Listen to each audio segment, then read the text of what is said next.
So if you guys remember, a few months ago, I did a fun little video of what if the JP3 Spinosaurus was existed in Amphibia. So I decided, you know what, that was a fun idea. Let's step it up one more with something a little more insane. And that is, you can see from the title, what if the Indominus Rex existed in the Boiling Isles? Like, what if you put the Indominus from Jurassic World and you just dropped her into the world of the Boiling Isles? What would that ensue? So let's talk about that. Now, obviously, the reason why I thought JP3, the Spinosaurus, was so good, could work so well in Amphibia, is because it's a massive, like, swampy continent. And honestly, it could literally just hide for decades and not be seen. It could even be treated like a legend. And it's very much like a spine, even though, yes, the JP3 Spinosaurus canonically is more like a hybrid, one of Wu's first hybrids that was dumped on the island. The big thing with this creature is that, you know, it could live still like a Spinosaurus, and in the world of Amphibia worked really well to its environment. Here, this is a little different because there are going to be a lot of things working against the Indominus. One, the environment is drastically different no matter where you go.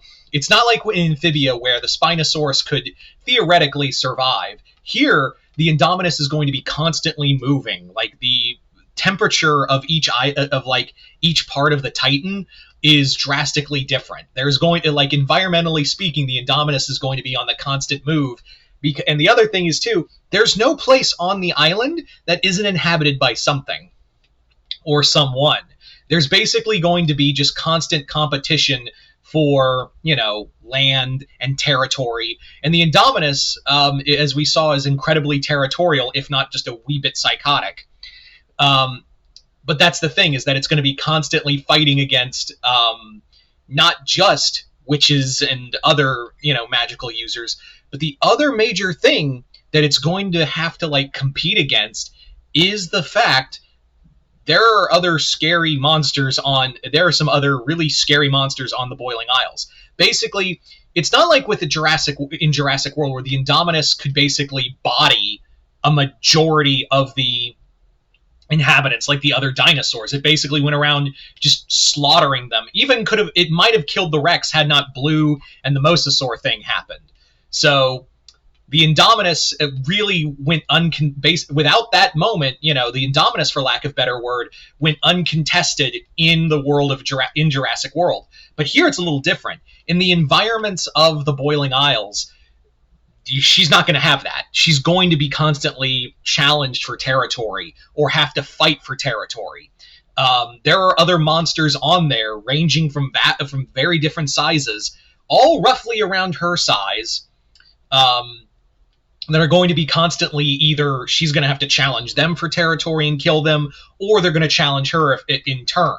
So these monsters also attack with magic, which is something that, you know, a hybrid dinosaur is not really used to competing with. So therein lies the big problem. Now, let's talk about civilians. Civilians are probably going to be seen as a food source. But the thing of it is, a lot of witches carry magic. So I imagine that let's say the Indominus Rex did come to the Boiling Isles and just basically showed up to wreck house. Like, it just showed up and attacked like a village, or a small little settlement somewhere on the Boiling Isles. Do you really think for like one hot second that, like, that's going to go unpunished by Belos? If not because he cares about the people, but because, like, he needs to keep power in check, and also to still be loved by the people. And what better way to be loved by the people than to slay a monster? So I'd imagine he would send soldiers in to wrangle the creature. And yeah, the thing is like, I don't think they would be able to, at first, a few encounters. I definitely believe that, like, in the first few encounters with the Emperor would set up like a task force to, like, find this mysterious dragon, because they wouldn't know what a dinosaur is. Like, a vast majority, even like Belos would think it's some kind of, like, lost monster from like from an era gone by. So I would imagine that he'd just probably think it's a dragon. It is like some kind of dragon that is essentially going around killing people, and that's what it is. And then when he gets like footage, like if he like gets descriptions of it, like it can turn invisible and it's smart.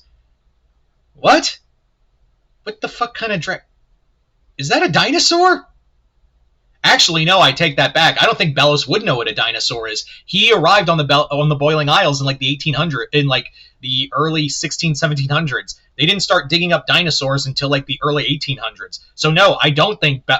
And even still, it's the Indominus isn't like a typical dinosaur. So even Bellows would be like, it's some kind of fucking dragon. Luz would be like the first. Luz would literally be the only person who would know what a dinosaur is, and even point out that's not a dinosaur. Like, that's some kind of monster. The other thing is, too, is that the people of... It's not like they're... I do imagine, like, if the Indominus showed up on, like, you know, a more populated area, that the Indominus would probably, like, do some serious damage. But at the same time, I do think that, like, the people of the Boiling Isles do have magic to fight back. And they have plenty of fight... You know, the common people would just be like, oh shit, that's a monster, let's kill it. So I think that would be the big thing right there, is that the challenges enough would make the Indominus just go absolutely ape shit. Like I see no other way of the Indominus surviving in a place like this for long.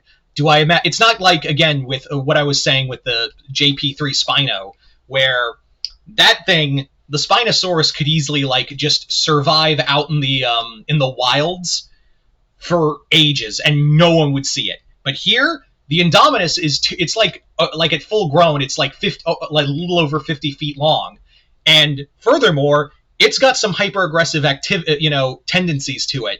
So when you're hyper aggressive, massive, and when you're a predator of that size, you constantly need to eat.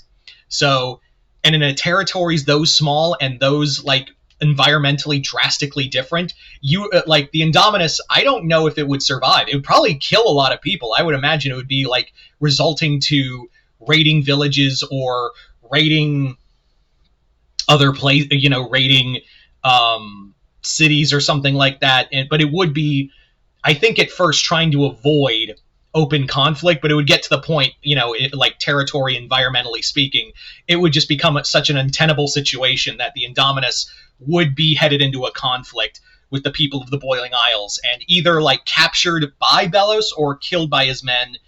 Either way, I don't know if it would be just it would be terrifying, but I don't. But the thing is, I don't know how long it would last. So you guys tell me in the comments below, what do you think it would be like if the Indominus Rex arrived on the Boiling Isles? Do you think it would survive? Do you think it would be a terror? Or do you think it would be too easy to kill? This is a pretty unique idea I came up with, and I was like, yeah. Because I was thinking doing the Amphibia again with the Indominus, but I was like, no, let's go one step further. But anyway, just comment below, let me know. Other than that, hope y'all enjoyed this. I'm Mr. Multiverse. I'll see you next time in Multiverse.